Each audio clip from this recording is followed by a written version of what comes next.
This is the MicroCast from Microcosm Coaching. We are here to encourage athletes to take small steps towards big dreams. I'm Coach Zoe Rome. And I'm TJ David. So, TJ, hot or not, let's get right into it. Okay. Plyometrics. Medium? Medium? Yeah. I think that medium is probably the coach hot take version of like, it really depends on the athlete. We obviously believe, in line with most of the evidence, that integrating some intentional and expert-led strength training into your running routine is optimal.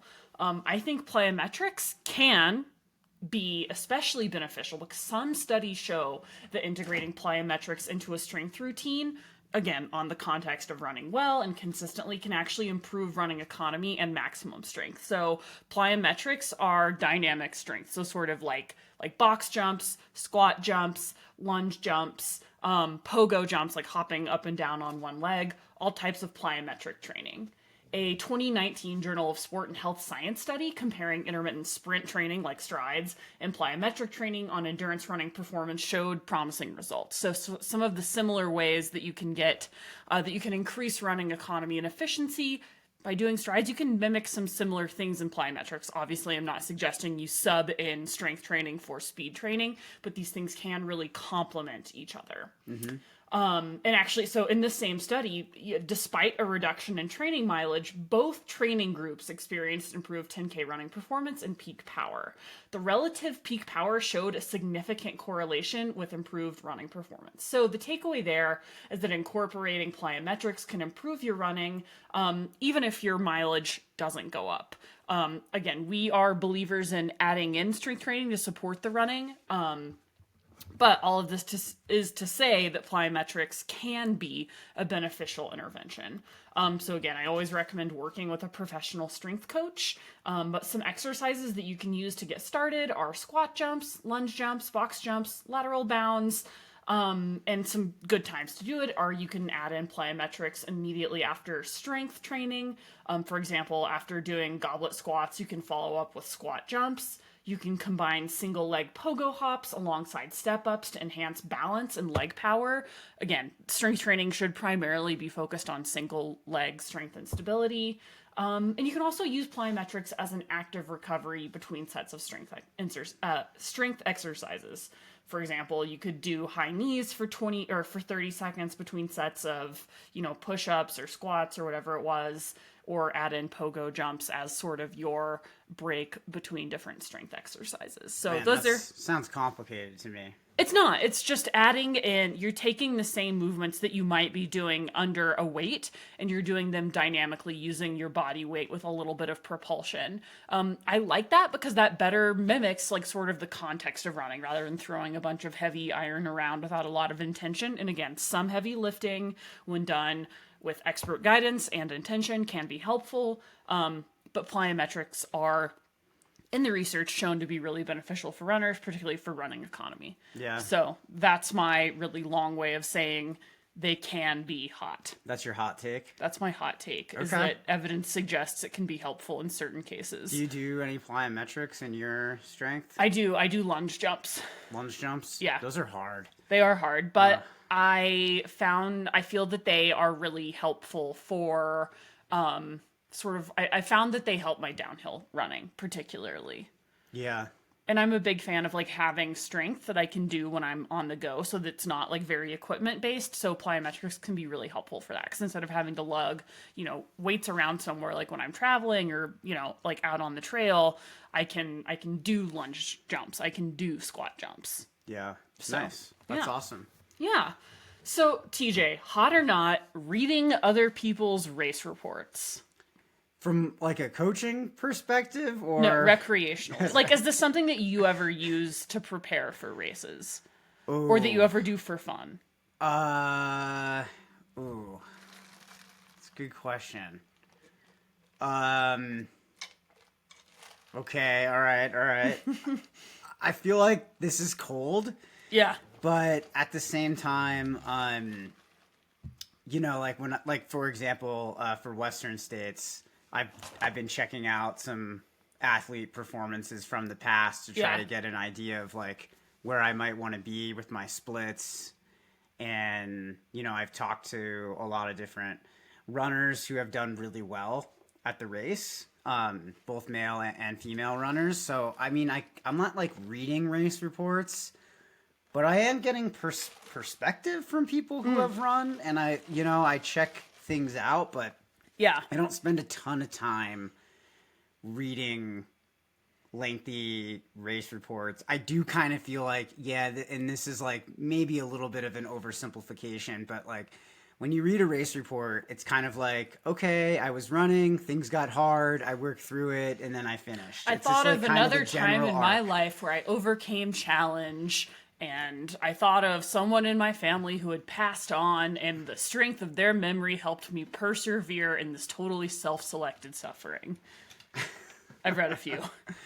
I am also cold because not only do I find the emotional journey tedious, I tend to find that a lot of folks who publish their race reports online, I find them not useful for me when I'm like preparing for races. And I feel like oftentimes when I've done Googling about races, I'll find someone else's race report and I think it'll be helpful.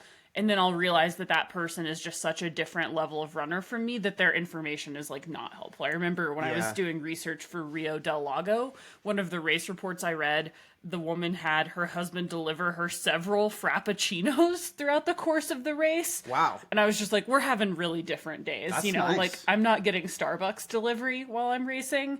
And I'm, and I'm hoping to do this in like 19 or less hours. And that's not to disparage other, like, I think it's great for people to record it. I just think that sometimes people who tend to think that their stories are important enough to tell to the entire internet, and I fully understand the irony of me shouting this at the internet right now, don't always have the same muscle for empathy and understanding their audience, and they tend to overstate the universality of their very single experience. And I find that to be really unhelpful in race reports. Like I remember reading one for the San Juan Summer Solstice last year that would just like describe sections of the course. It was like, this is heinous. This is nearly impossible. This will take you to the very limits of yourself. And then when I actually ran the race, it was totally fine, and like, if it was me recording it, I think that I like to think I would have the humility to say, like, this was difficult, but fine. Like, I think that a lot of times people will over dramatize and exaggerate in race reports in ways that aren't helpful. And again, I think that and again, you're allowed to have your own experience of the race. You're allowed to remember it and record it however you want. But I think that oftentimes those very individualistic experiences are not always helpful in helping runners like reflect on their experience and move on in ways that help them be better. But it's also pretty unhelpful for other athletes trying to learn. That's not to discourage people from writing their race reports. I personally, and I know I've talked about this a lot on the pod, but I personally find it one of the least interesting and helpful forms of writing that exists. If you like it, that's awesome. That's a hot take. Yeah, I don't find, and I am a professional writer about running. I find race reports really uninteresting and mind-numbing, and I really dislike them. I love reading them for my athletes. They do help me get better as a coach. I will not read or enjoy them in any other context. See, I think that's where we differ. Like, I think, like, when I think of a race report, I think, like, this is more of a personal essay, a personal journal entry that's kind of just for you. Right. It's a great way to discover important insights from the race and integrate those things into, who you are as an athlete so you can continue to level up and to grow. But from a coaching perspective, I think the race report is really maybe overused. I try to discourage it. I try to discourage it with my athletes because they can be so long. There can be so much writing, like a play-by-play, and that puts a lot of emphasis on me to kind of like find, to do the analysis, and that's not okay. No. And the most important part, I think the thing that makes that exercise actually helpful for athletes isn't the synthesis, it's the analysis, right? Anyone can sit down and write, here's what I ate for breakfast today. And honestly, you will not gain anything more from writing down, here's what happened in my race versus here's what I ate for breakfast. What makes it actually a useful exercise for athletes is when you think about, here's what went well. Here's what I want to do better, and here's what I'm going to do different next time. If you think of the why, you're writing it. And I always get frustrated when I see athletes like write a play-by-play, and it seems like they haven't sat with the information of like, here's what's important. Like, I can't find the signal in the noise. And when an athlete seems unable to derive in their own sort of like oil spill of words, like what is important, what is unimportant, what can we learn from, what is just, sometimes shit just happens. If you trip over a rock during your race and you fall, that's not necessarily important unless there's like, because like sometimes shit just happens when you're trail running, right? Yeah. Like that doesn't mean we need to go back to the board. We need to totally revisit like pelvic stability in the context of your strength training. It might just mean there was a rock in the trail. Unless, of course, like tripping over it like involves like, oh, did you employ mental strategy to work through that? Did you not? Like, what was that? Like, why? I always want to know if you're including, and this is something like I've learned from being an absolutely ruthless editor, is every word needs to have a why behind it. Yeah, I agree. Or else, it's kind of like you said, it's just creating a lot of noise. Yeah. And then, from a coaching perspective, you always just want to get to the heart of things. Right. So I actually prefer bullet point from athletes. Like, this is what went well. This is what didn't go well. This is what, I really think I need to work on next time. Rather than like a lengthy journal style. Like I'm really trying to actually get away from that in the majority of check-ins I get from athletes. It's not because the other context isn't important. Sometimes it is, but you need to know when it's important and when it's just kind of filling space. Right.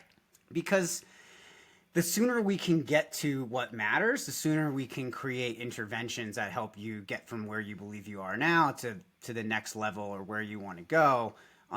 We've got no time to waste in that matter. Life is short. Let's get to it. Yeah, and lots of things can happen that are unimportant, and it's important to be able to tell what's important and what's not. Yeah. One of my earliest writing mentors told me anytime before you sit down to write a story, an article, or even like my honors thesis, which is the context he was originally mentoring me in, he's like, if you can't write a haiku about what you're going to write, if you can't distill your point into a haiku, you actually don't know what the fuck you're talking about. You need to know what the haiku is before you know what the story is. And I think that makes sense for training too. Yeah, yeah. And I think for some athletes who really enjoy the race report, go knock ahead yourself and write out. it. That's great. Do it. Do it, but do it for yourself. I would keep a focus on, the actionable takeaways from that process. Like if you enjoy writing something out, please don't do it in your training log. Write it out separately in a journal, and then at the end, try to do a summary of what you wrote, highlighting the important points. Yeah, that way you actually have something that like is distilled down that you can then take with you. The more writing, the more it complicates things, the harder it really is to take it with you. Yeah. Often like the simpler things I think in training are most effective for athletes. Yeah. Awesome. All right, TJ, hot or not, changing shoes during a race. Wow. Can you even do a hot or not for this? I feel like that's how all of ours are, right? Middle? Like here I was just Medium? like, medium. It depends. Yeah, it depends. My take is that you should avoid changing shoes if at all possible. And if you can't avoid changing shoes, then you shouldn't. Yeah. Yeah. It needs to be intentional. Like I would never so like for something like Leadville, a 100-mile race with two very distinct terrains, like you changed from the Hoka Tectonics into the Hoka Speed Goat? No, that Mafate other one. Speed? Mafate, yeah. And that was because And then back. Yeah. To navigate both the dual river crossing, so you wanted to get out of wet shoes and you wanted to get back into speedy shoes. Right. I think it makes sense in that context. Yeah. I mean, but like when I ran Run Rabbit, my plan was I brought backup shoes, and I was like, I'm not going to change shoes unless it is intolerable for me to continue to run in these shoes. I mean, it is a waste of. It's a waste of time. Be a waste of time. And I think that the way you should think about it is how much time you're going to lose time sitting down or however you change shoes. How much efficiency do you gain by doing that? And for you, and like also like if blisters are a thing, that's another thing. So how much efficiency did you gain by sitting down to change your shoes before doing Hope Pass? That felt like a good decision. Definitely, totally. Although, I think overall it was a good decision. Maybe one thing that can help athletes, because a lot of athletes' feet get wet, and so this is a primary reason for wanting to change shoes, is making sure you have a shoe that drains well. Yeah. And trying that before race day, and practicing running with wet feet. Yeah. You can get used to it, and then you eventually really don't need to change your shoes. Yeah. Although, looking at Western states, I'm pretty sure I'll change my shoes in that race to carbon shoes. Yeah. I would say, especially again with Western states, it starts very technical, then it gets way less technical and flat. It definitely makes sense to change shoes there. I'd say for races that are 50 miles and shorter, athletes should really probably not be changing shoes. 100K or less. Yeah. Yeah. It's more I mean, like again, it really miles, depends on the race. Foot swell, maybe going to something a little bit bigger. I would say the best use of your time and energy is to do the training you need to get your feet ready for the event and to have good gear selection. Totally. Absolutely. All right. Last hot or not, the Grand Canyon rim to rim to rim. So the double crossing in a single day. That's hot. Yeah, I would say it's hot. Sure. It's actually one of my favorite things to train athletes for. I think it's a really fun adventure, and I feel like, especially for athletes that don't love racing, doing the double crossing of the Grand Canyon can be a really fun. It's like about 48 miles, depending on which route you take. I've done it, and I would love to do it with you someday because it's just a really beautiful run. And I feel like in Colorado, we do a lot of mountain runs where you go up, then you come down. I find the double crossing a really fascinating adventure because you sort of descend into the canyon, then you go up to the north rim, then you come back down and then come back out. So I actually really love the idea of like submitting to the canyon. You have to like choose to go down into it. It's not like you're climbing something. You're not rewarded with like a peak view halfway. You're rewarded by sort of descending into a crack in the earth, like into a whole different, ecosystem, which I really love. And I think this is a great adventure for like beginner and intermediate athletes to aspire to, and for maybe even advanced athletes to use as like a big training day, because it's really runnable and it's a major quad banger. Oh, it's a huge quad banger. Have you trained athletes for rim to rim to rim? Oh, many times. Yeah. Yeah. How do you get folks ready for it? Classic mountain running training. Yeah. Yeah. I train athletes for this just like any other mountain race, really, like working on a lot of elevation change per mile, downhill strength. running. A lot of downhill. Yeah. I love it. It's a great, and uphill power hiking. Yeah. This is a great thing to focus on for this too. Awesome.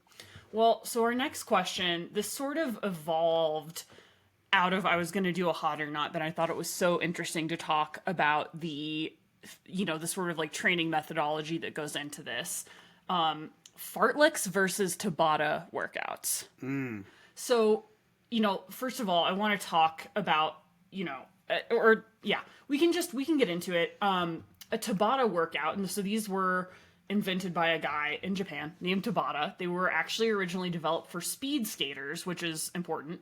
And then essentially what it is, it's an interval where you get half as much rest as you do intensity. But it's a short interval. It's very short, yes. Like a VO2 max interval. 20, 30 seconds. Well, I mean, I think if you actually looked at how VO2 max workouts traditionally work, it's probably pretty hard to get like right. It's not quite enough time at intensity unless you're doing a ton of reps. Right. Okay. So it's more like velocity at VO2 max. Right. So it could be like 20 seconds fast, 10 seconds easy. So this has been studied and there's a lot of debate on it. And I've actually seen running coaches prescribe these, which I would not recommend athletes to do Tabata intervals. I think that, I mean, not I think, research shows runners need more rest as compared with other aerobic workouts because of the impact. So while a Tabata workout might be more helpful, like if you're speed skating or cross country skiing or even biking, it takes so much time to accelerate when you're running, and the impact is going to be so much higher and it's going to be so much harder on the body. You're not going to be able to really continually rev your engine at top end effort over and over again with diminished rest. And that's why when we do high end intervals like flat strides, we give, I think at minimum, I'll give a minute of rest for 20 seconds of work. I'll go down to, I think I've given 40. almost a like one, a surge. almost like a 1 to 2, maybe is like the most aggressive I'll like a get on these. double length of rest compared to work. Right, but it'll only be maybe like 8 by 20 or 8 by 30 seconds. Like it's not that much time at intensity. But those workouts pack a punch, and I think one of the reasons why these Tabata workouts aren't actually very helpful for runners is because they can really impact metabolic efficiency. Mm-hmm. So when you're running that hard, you're burning just a ton of glycogen, and it's also really difficult to maintain good form throughout these workouts because you get so depleted and tired. Right. So then the neuromuscular adaptations, you also aren't really reinforcing good biomechanics. You're kind of just getting through them. So those two things really, too much time at high intensity, not great for developing your ability to utilize fat. Yeah. And which is really, really important for fat oxidation. Which is really important for ultra runners, plus the neuromuscular adaptations. Yeah, and that's actually not just our opinion. There was actually a fascinating study in the 1990s found that these 20-second hard efforts were helpful for beginner and intermediate athletes in developing VO2 max gains. However, the protocol was only for a couple weeks, and we can actually see like when Tabata training really took off in the US in the 90s. And this is looking specifically at elite and pro athletes. The 1990s were actually characterized by underperformance internationally. The common rationale being that a similar mistake made in the collegiate system of overemphasizing high-intensity interval training pushed athletes all out in intervals, prioritizing short-term performance over long-term aerobic growth. So it would sort of superficially improve athletes' VO2 max scores, but not actually give them the aerobic support that they needed to become stronger runners overall. So it's sort of like, if you were taking the ACT or the SAT and you crushed the vocabulary section, but you fail all the other sections, your overall score is going to be significantly lower, and your time would be best off spent not only studying vocabulary and hoping that would raise your score, but trying to become a more well-studied person overall. Yeah, I agree. I think that's interesting to contrast this with more moderately paced fartlek workouts. Yeah. So a fartlek. A fartlek run, this is where effort varies based on interval placement and duration. So you're just sort of vibing out how long intervals are, which the body and terrain dictates the effort on the in-between sections. So sort of like a float recovery. The focus of this run is still aerobic, so the intervals are usually at 10K to 1 hour effort or easier. An example of this could be 10 miles easy mod, and then starting at 15 minutes and every 5 minutes after, do 1 minute moderately hard around 1 hour effort or a bit easier. So it's sort of like a vibey workout, less structured than like 3 mile warm up, 12 by 1 minute fast, 1 minute easy, 3 mile cool down. And the word fartlek is a Swedish term, which means speed play. It's which I really love. And fartlek is just super fun to say. It's a training method that blends continuous endurance training with interval speed training. And instead of targeting 1 or 2 paces, it's a little less prescriptive, and you don't stop or walk for recovery. So there is a good bit of evidence to suggest that fartleks can be really beneficial for athletes. Easy, moderate, or steady state running can improve lipid metabolism, that fat oxidation we were talking about, encourage glycogen recovery at faster paces, and I think that's particularly helpful for events like marathons or 50Ks. They can improve power output and the recruitment of type 1 slow twitch muscle fibers. They might, and this is where more research is needed, spur production and efficiency of mitochondria and capillaries with increased output above easy running, which improves muscular strength and resilience. So I'm much warmer on Fartleks than I am on Tabata. And I think, again, like, Tabata sort of fell into like a very trendy, fad-ish, like high intensity interval training fad that we saw sweep the country. That's just not that beneficial for long-term athletic endurance or improvement. Fartleks, however, since they're more laid back, you're usually not exceeding 10K effort and you get plenty of recovery. I think they're really useful for athletes. So steady state running, I think sometimes can get a bad reputation because especially beginner athletes tend to do it way too often when they first start out. But steady state or easy moderate, as I usually cue my athletes, if it's used in moderation and in the context of good health and adequate recovery, it can be really valuable for athletes. I think it's a good way to round out a running plan. You know, we've got a lot of work, like stride work. We're kind of getting those upper systems. And then we do our easy running. Well, how do we get that zone 3 work? Fartleks are a good way of doing it. I think these are also really great for athletes who are a little more injury prone or older athletes where, you know, you don't want to give them these longer, more specific workouts that we've talked about in the past, kind of trickling in the speed to help them kind of develop the durability and the structural adaptations that will then support bigger workouts later. I've seen these as really effective for that. And I think it's also fun to just kind of like mix these up. Yeah. Like, and even for trail runners in the context of a trail run, maybe over rolling terrain, can really help athletes to work on their uphill running. Right. And kind of start to bridge that gap between like the terrain that they're able to run up and the terrain that they're hiking.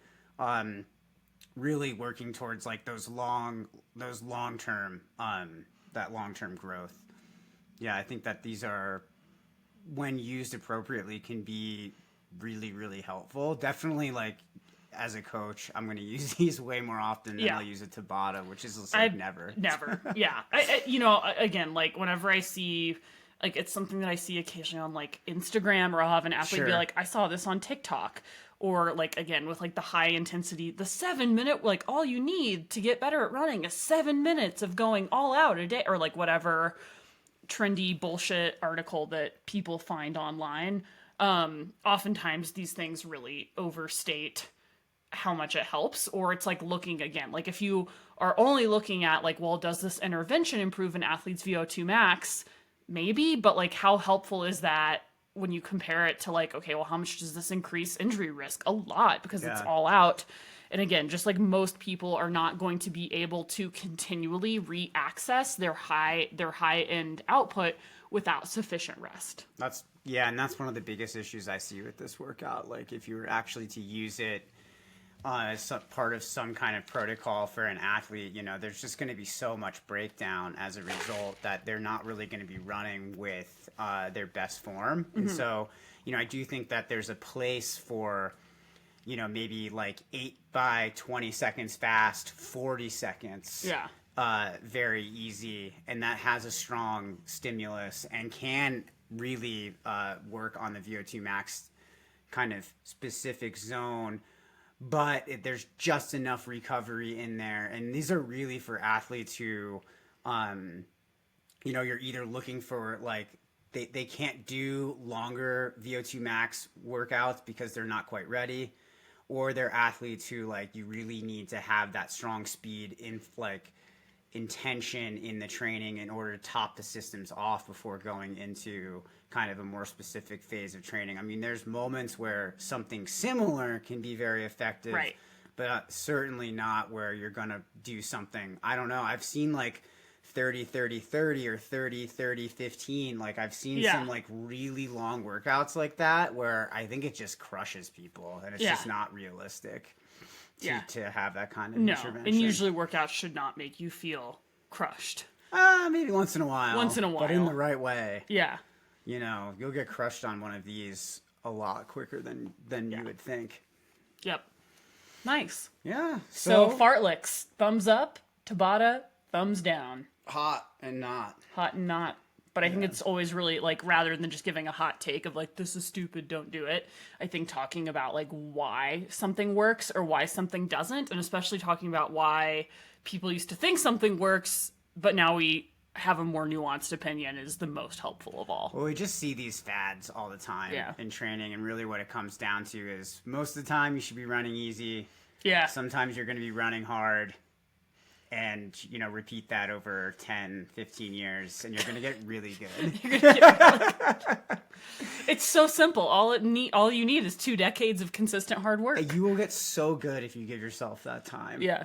Like, everybody pause, rewind, listen to that, reorient your Get a time machine, go back in time, start running earlier, reach out to a coach earlier. No, you don't have to start earlier. You just have to know that this is a long-term process. Correct. Yeah. Yeah.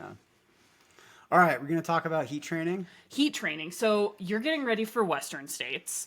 Can you tell us a little bit, which is a famously pretty hot race, particularly in the canyons where you get something called the oven effect, where the walls of the canyon literally radiate heat. This is something we experienced when we went out there to train for Western States.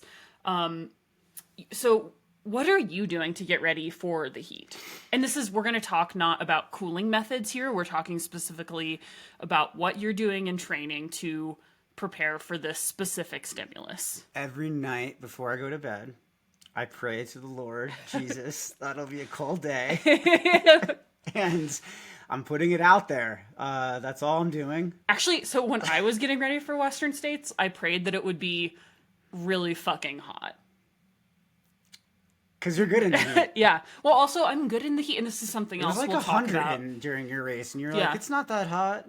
See, I was the heat gods. I was like Bane. I was born in the heat. I'm originally from Arkansas, so I truly was born in the heat. Well, that self-talk around heat there, I was reading a really good study about this, matters a lot. Right, yes. So if you tell yourself you're good in the heat and you just repeatedly tell yourself that, it actually lowers your perceived effort in the heat. Mm-hmm. And this is backed up by studies. So in you believing that you were born in the heat, I am the heat. You're the heat. I'm not just. I become the heat. I don't Yeah. even do heat training. I do heat becoming. I embody the heat. You are. I exude heat. Yes. I am one with the heat. You're very good in the heat. I'm very hot. Yeah. You're trying to get me to say that on the internet. Yeah, I was trying to get just a recording of my life partner saying I'm hot. Get it on tape, on the record. I don't offer any hot takes here. Yeah, no hot takes about me. Deadpan. All right, so yes, what do I really do? Well, I do think that's a really important thing to acknowledge. Is I see a lot of athletes narrativizing of like I don't do well in the heat, right. And that is a controllable thing. I used to be one of those athletes. Yeah. That for used sure. to be me. And like there actually is some evidence to suggest people who are born and adapt to heat, like yes, physiologically might be a little bit better in these climates, but there's way more evidence that suggests what your self-talk is, and if you tell yourself I do well in the heat, I have no reason not to succeed in the heat, that matters so much more. Oh yeah, absolutely. Then couple that with some actual heat training. Yeah. And oh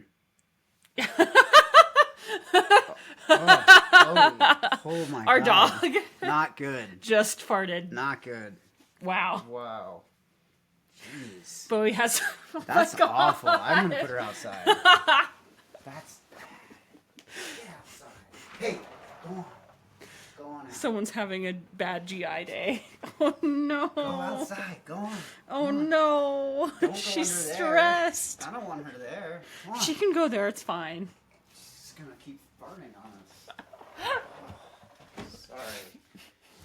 God, we'll have to edit that out. Anyways, heat training. Guess we're getting hot boxed in here. Man. I was wondering, like, man, that smells awful. Am I the only one? Bad. Oh, poor Bowie. She's sick, I think. I think she's got some tummy troubles. Yeah. Okay. So what are you doing to get ready for the heat? Well, I'm not running in the heat because it has not been that hot. It's not been hot. It's rained for the majority of my long runs so far. This training block. Yeah. So, what have I been doing? Once a week, I've been hopping in the sauna, but I've been doing that for, I don't know, 6 or 8 months. You heat train. We both heat train a bit year round, which is actually, it's not something I recommend for every athlete. There is some evidence to suggest that year-round heat training, again, in the context of adequate recovery resources, good health, and consistent training, can increase your blood volume, which can be helpful. I'm just tentative to talk about it here because I think that for most athletes, it's just way more stress than you need to be taking on. Right, that's what I'm saying. Is like we don't recommend it. I mean, I only do it like if I feel really good on a high stress day. Like I think we talked about this before, but like the sauna that we have access to is like nearly a 30-minute drive away, both directions. So it's an hour out of the day to go down there to get in the sauna, which is, you know, that's fairly challenging with my work schedule, with your work schedule, like, and trying to do doubles and all this other stuff that goes into training. My primary focus to deal with the heat is to get as fit as possible. And to focus, that's a good strategy. And to focus on the training adaptations as much as I can. So don't miss any doubles.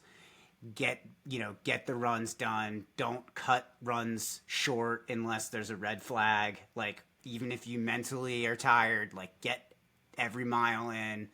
Make sure that you are nailing the training stress. Really controlling the controllables. And for every athlete, that is going to be your number one buffer against the heat, always. Yeah. Just getting as being fit fitter as you can. Yeah. But the second piece to that is obviously, like, I will go to the sauna about once a week. I've been doing that over the winter because I just want to maintain blood volume. And typically in the winter, like, that is going to be reduced by running in the cold. I've also been training on the treadmill quite a bit in mid-70s temp and moderate humidity, 40% humidity. And I've noticed that doing that over the winter, when we went out to Western States and it was hot, it didn't feel like it felt hot, but I already had a pretty good baseline of just like comfort in the heat. Like it wasn't like a huge jump, even though the majority of the outdoor runs we've been doing have been like, I don't know, man. Like, maybe we've had a couple runs in the 70s. Maybe. I've had, like, maybe one. Yeah, like, it's, like, mostly been a really... 50s. Yeah. Just not very hot at all. Very cold. So, the other thing is, you know, I will do a 6-day hot bath protocol during my taper. Yeah. So let's talk a little bit about how heat training works. So with heat exposure, the body circulates more blood to the surface of the skin for cooling. Evaporative cooling. Yep. As a response, blood plasma volume rapidly expands, which increases the water content of the blood to improve this cooling mechanism. So the body becomes more efficient with sweating, decreasing the body temperature at which sweating is initiated, and reducing the content of electrolytes to produce more diluted sweat, and actually changing the size and function of sweat glands. Our bodies are really, really adaptable. I think heat training is so cool because it just shows how, you know, even down to the cellular level, some of these training interventions change our bodies. Yeah, it's awesome. Our vascular function will improve, and it allows the increased plasma volume to better cool the skin. And our metabolic rate can actually decrease from the heat strain, and there's increased thermal tolerance at the cellular level. You know, so like everything, when you heat train appropriately, your self-talk changes and your cells change. And I just think that is so cool. Yeah, and you're able to maintain a lower core temperature. Yeah. Even as temperatures rise and your body temperature goes up as you exert yourself and as that stress builds. So, having adequate heat training is going to help keep that core temp down. It's going to help regulate your nervous system during a long race. It's going to help you perform better for longer. Yeah. So, there are some considerations to think about when we talk about heat training. Genetic predispositions and individual physiology play a huge role at every step of heat acclimation and performance. This is something that might be good for athletes to talk to their doctor about, and really listen to their bodies, because the only thing that makes heat training helpful and adaptive and lead to breakthroughs is like, how does your body respond to this, and what might be really helpful for one person, what might be a productive level of heat stress, might lead another athlete to get really slow and tired. Oh yeah. Other I've things learned about that the hard way. Yeah. Do you think you've done a non-productive level of heat training in the past? Definitely. I think my coach kind of like blanketedly just was like, be in the sauna 2 to 3 days a week all winter, and I was just like, this is not possible for me. I feel like very stressed out, and like for me, I know like my signs of stress. Yeah. Like my patience levels go from like being really abundant to like, and like just like I'll get set off so quickly. Yeah. And if I start to feel like that, I'll know it's like, what are you adding in? Yeah. Oh yeah, it's just that 20-minute. Like I'll feel it right away. Yeah. Like on the drive home, like, oh, I shouldn't have done that. Yeah. Other things to think about are like, I would notice when I was doing what I would consider not a productive level of heat training, is my heart rate would get really high in the sauna, and then it would not quickly return to baseline. Yeah. So you don't want to see, like, yeah, your heart rate's going to go up a little bit, but if you're hitting like 115 while laying down, that's probably there's a little too much heat. There's a little too much stress. As soon as my heart rate gets up above 100, I usually call the session. I don't stay too long at that level, because I know that that's creating like a pretty high stress. Yeah. It's important to be monitoring those things while you're doing the sauna. Yeah, and if your heart rate stays elevated after heat training exposure, probably means it's a little too much for you. And again, that like this stress plus rest equals adaptation. Continually adding on more and more stress with inadequate recovery is never helpful. And heat training is really sort of like, it's up there with elevation training of like, none of this is going to be helpful if you're not already nailing your sleep, your nutrition, and your overall training and consistency. Yeah. So, and other things to take into account are like, where do you live and what sorts of heat do you have access to? Like if you're living and training in Arkansas and you're just living life and running in Arkansas this time of year, you probably don't need to be like going out of your way to sit in the sauna. No. Like you're probably getting plenty of heat. Yeah. And where are you training? If you're someone who doesn't, like if you're living in Canada and you're training for a race in Arizona, this could be a little bit more helpful. Again, only in the context of all those other things. But, I think for a lot of folks, just not avoiding heat in the context of training can be helpful. I also wouldn't go out of your way, unless there's a specific reason you've talked to your coach about this, to like try to do workouts or long runs in excessively hot parts of the day. I mean, I think it's good to have some hard rules around this. Like workouts are already stressful, so don't stack another stress on Correct. that. Yeah. Start those workouts intentionally early to avoid the heat. Set yourself up for success. And then with long runs, if these runs are long, you're inevitably going to be running in hot conditions anyways. So, leave early. Give yourself an opportunity to enjoy the cooler temps. And then just, it's also good to practice like cooling techniques as the temperatures go up, as your run kind of goes longer and longer into the warmer parts of the day. You don't really need to go out of your way to run in those conditions. Now, somebody who's training for Western states, maybe a couple long runs in warm temps could be helpful for just learning how your body's going to adapt to those situations. It's not like you're going to get a physiological adaptation from that, but it's more like you're going to just understand how your body responds in that situation, which will hopefully give you more information on how to kind of like mitigate some of that heat on race day. Yeah, so let's talk a little bit about, for an athlete that really is healthy and looking to maximize their potential, how to do it. So how I recommend athletes navigate sauna exposure is for 20 to 30 minutes or until it starts to get uncomfortable. Again, watch that heart rate. Ideally right after training, but again, that's not practical for everyone, so it can also be later in the day. To optimize blood volume, don't hydrate inside the sauna and don't cool off right after. Shower is great, but don't like immediately jump in a swimming pool or in an alpine lake or whatever. And most research that's done is on dry saunas, but steam rooms and infrared saunas can have some benefits as well. Just, be aware that there's not as much existing research on those heating mechanisms. Well, we have cited a hot bath protocol, Right. And research paper that was done on hot bath exposure directly after training, 6, 9, and I believe 12-day protocols. And that's the protocol that I recommend and have used for my Western States athletes for the past 3 years. And I think that one can be a lot more practical for most people because you may not have access to a sauna. Most people will have access to a bathtub. That being said, we've had times in our lives where we have not had bathtub access. Right. And the way to do this is 15 to 20 minutes, like right after, again, ideally after a run, can also be later in the day. 15 to 20 minutes. Ideally, you're submerged in as hot as water as possible with the same rules. With the caveat that with hot water immersion and hot baths, the temperature can be harder to regulate and your core temperature can spike really, really fast. So be extra attentive, extra cautious, and never let yourself get uncomfortable in the hot bath. Like if this is not where you need to go David Goggins and like hold yourself in the tub. I would recommend too, if you're not able to do it right after your run, then extend that past 20 minutes. It should be more like 30 minutes. Yeah. And you'll feel it because you'll dilate, you'll start sweating profusely, and you really kind of want to lean into that exact kind of like feeling. But again, if you're starting to get that like panicked, like your heart rate is really getting up there, don't sit in past that.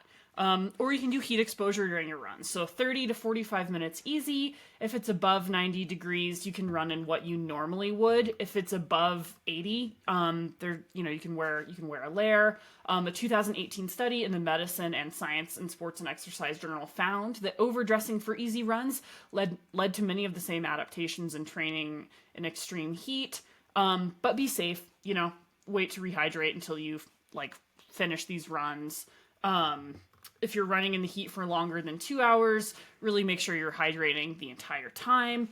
And if you're running harder in the heat, so like anything that brings your heart rate around lactate threshold for 20 to 40 minutes during the run, just keep the remainder of the run easy, full hydration. And again, don't try to make like the best training is training that helps us get better at running, not training that incentivizes slogging and feeling shitty and spending a lot of time on our feet feeling shitty. That's not what we want.